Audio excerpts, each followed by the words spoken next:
সাম্প্রতিক যুদ্ধের পর থেকে মধ্যপ্রাচ্যে ক্রমেই সামরিক শক্তি বাড়াচ্ছে ইরান। যুক্তরাষ্ট্র ও ইসরায়েলের হুমকি ধামকির মধ্যেও নতুন যুদ্ধের প্রস্তুতি নিচ্ছে দেশটি। এছাড়া নতুন করে বাণিজ্য নিষেধাজ্ঞা আরোপ করেও কিছুতেই ইরানকে পরমাণু কর্মসূচি থেকে দূরে সরানো যাচ্ছে না। আর তাই দিন দিন মধ্যপ্রাচ্যে নিজেদের আধিপত্য হারানোর শঙ্কায় পড়েছে যুক্তরাষ্ট্র। এই পরিস্থিতিতে প্রথমবারের মতো মধ্যপ্রাচ্যে আত্মঘাতী ড্রোন মোতায়েন করছে যুক্তরাষ্ট্র। এসব ড্রোন ইরানের তৈরি বিশ্বব্যাপী সাড়া জাগানো শাহেদ 136 ড্রোনের মতোই। শুধু তাই নয়, এই ড্রোন পরিচালনার জন্য টাস্কফোর্স স্করপিয়ন স্ট্রাইক নামে নতুন একটি বিশেষ বাহিনীও গড়ে তুলেছে ট্রাম্প প্রশাসন। মধ্যপ্রাচ্যের মতো কৌশলগত অঞ্চলে এ ধরনের ড্রোন মোতায়েনকে ইরানের বিরুদ্ধে খেলার মোড় ঘুরিয়ে দেওয়ার মতো একটি পদক্ষেপ বলে মনে করছেন মার্কিন কর্মকর্তারা। মধ্যপ্রাচ্যে মার্কিন সামরিক অভিযান পরিচালনাকারী সেন্টকম জানায়, নতুন ড্রোন শক্তি গড়ার উদ্যোগ হাতে নিয়েছে যুক্তরাষ্ট্র। আর মধ্যপ্রাচ্যে মোতায়েন করা এই ড্রোন ইউনিট তারই অংশ। মধ্যপ্রাচ্যের ভূখণ্ডে এই ইউনিট মার্কিন বিশেষ বাহিনীর অধীনে কাজ করবে। মধ্যপ্রাচ্যের আকাশে নতুন ড্রোন প্রযুক্তি পরিচালনায় সুদক্ষ করে এই ইউনিটের সদস্যদের প্রশিক্ষণ দেওয়া হয়েছে।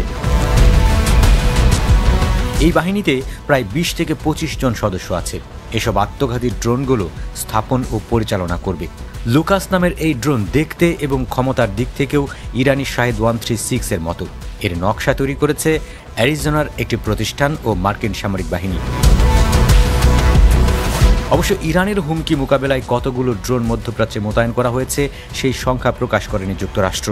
তবে মার্কিন কর্মকর্তারা বলছেন, যে পরিমাণ ড্রোন মোতায়েন করা হয়েছে তা যে কোনো হুমকি মোকাবেলায় যথেষ্ট। যুক্তরাষ্ট্রের মোতায়েন করা লুকাস ড্রোন একসঙ্গে অনেকগুলো দলগত আক্রমণ করতে পারে। প্রতিটি ড্রোন তৈরি করতে খরচ পড়ে তুলনামূলকভাবে খুবই কম। এই ড্রোন অনেক দূর পর্যন্ত উঠতে পারে, এমনকি নিজে থেকেই মধ্যপ্রাচ্যের ধুধু প্রান্তরের মধ্যেও পথ চিনে চলতে পারে। এই ড্রোন মাটির লঞ্চার, গাড়ি, এমনকি রকেট ব্যবস্থা থেকে উৎক্ষেপণ করা যায়। জাহাজ থেকেও এগুলো নিক্ষেপ করা সম্ভব বলে ইঙ্গিত দিয়েছেন মার্কিন কর্মকর্তারা।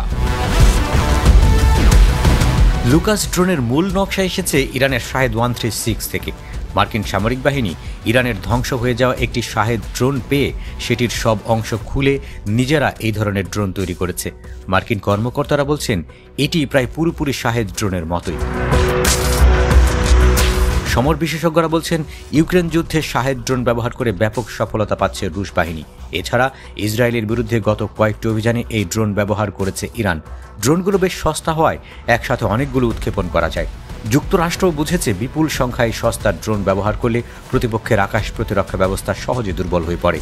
তাই যুক্তরাষ্ট্র নিজেরাও এই ধরনের ড্রোন তৈরি ও ব্যবহার শুরু করেছে।